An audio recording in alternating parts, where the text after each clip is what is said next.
Richard Nixon was president in the early 70s. Hitler! Hitler! Hitler! This has been used exclusively by the Democrats and their protectors in leftist-controlled media to characterize Republican presidents to the current mainstream media favorite whipping boy Trump as Hitlerian fascist clones. The dehumanizing rhetoric of Adolf Hitler is once again alive and well on a national political stage. This time, of course, in the United States. Donald Trump, a couple times over the weekend, referred to immigrants from South America, Africa, and Asia. He did not mention Europe. South America, Africa, and Asia as, quote, poisoning the blood of our country, which it's not hyperbole. That does very directly echo Adolf Hitler's language before World War II. If you were to open up a copy of Hitler's Mein Kampf, you would find the Nazi leader describing the mixing of non-Germans with Germans as poisoning. There's really no other way to say it. Donald Trump's language mirrors this directly. This begs the question, do Trump and Republican leaders really deserve the constant insinuations that they tend towards being fascists and Adolf Hitlers? Or an even deeper question, maybe the accusers, meaning the left, are merely deflecting from the distinct possibility that they themselves might actually be the Hitlers.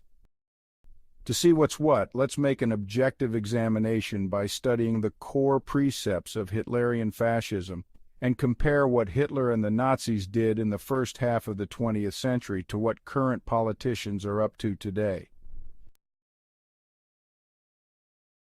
Item 1. Racism and Nazism.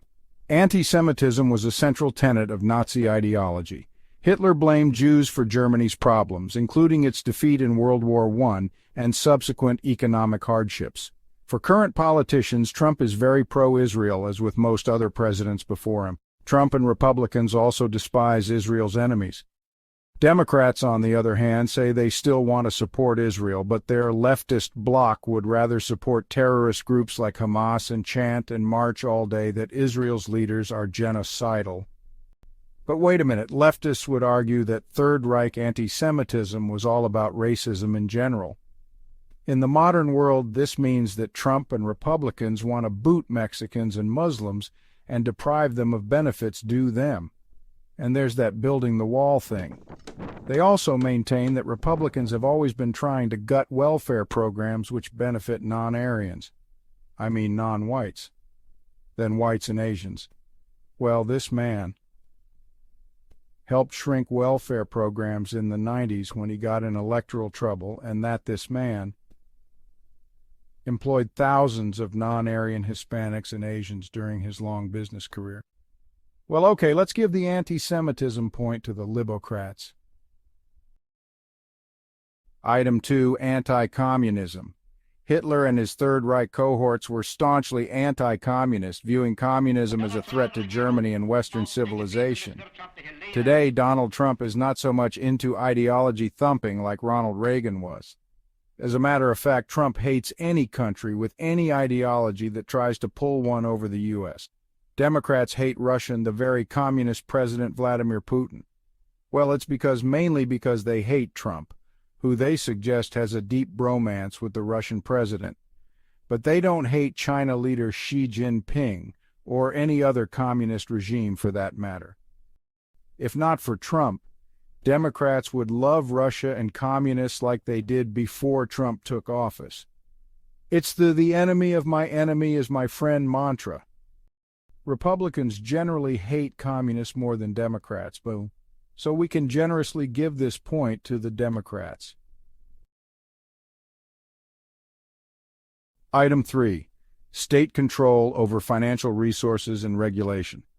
In Hitler's Third Reich, the state had total control over all aspects of production and, well, life in general. In his 4 years as president, Trump was all about cutting regulations that strangled businesses, taxing people less, and letting states decide on issues like abortion. In the 1980s, Reagan cut the top income tax rate by 60% to 28%, the biggest tax cut in history. And Democrats?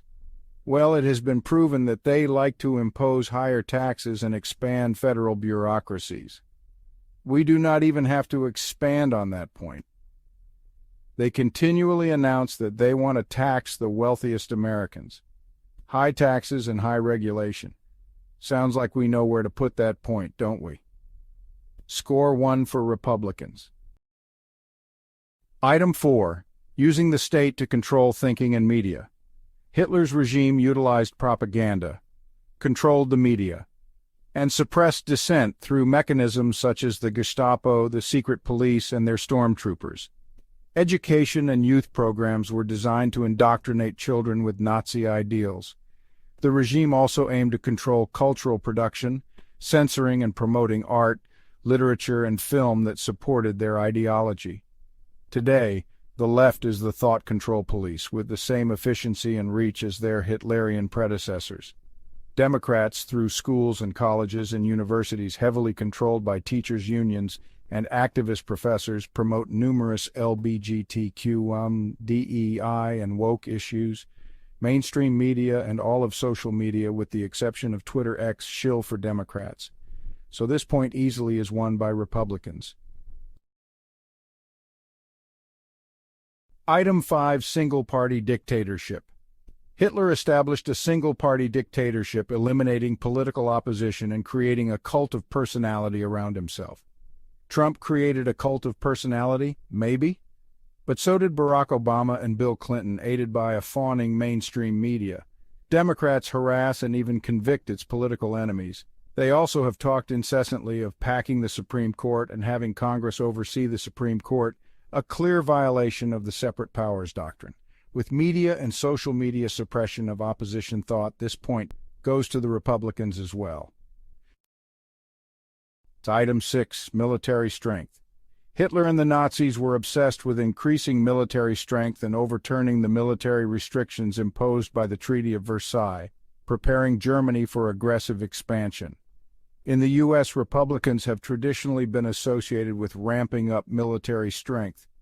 Trump wants to make the world smaller and use the military more to protect the U.S. border and interests, rather than fight wars abroad.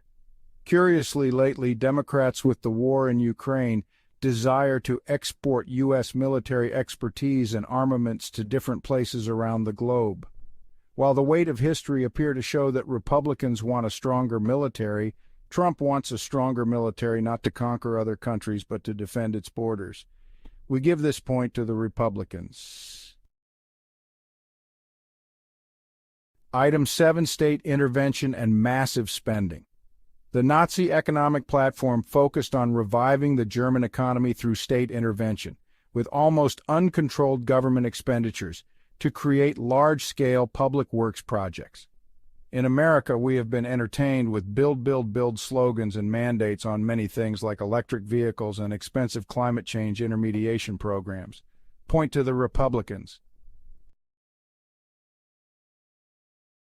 Item 8. Traditional gender roles. As part of their program to reshape German society to align with their ideological goals, the Third Reich promoted the concept of traditional gender roles. They emphasized women as mothers and homemakers to increase the Aryan birth rate.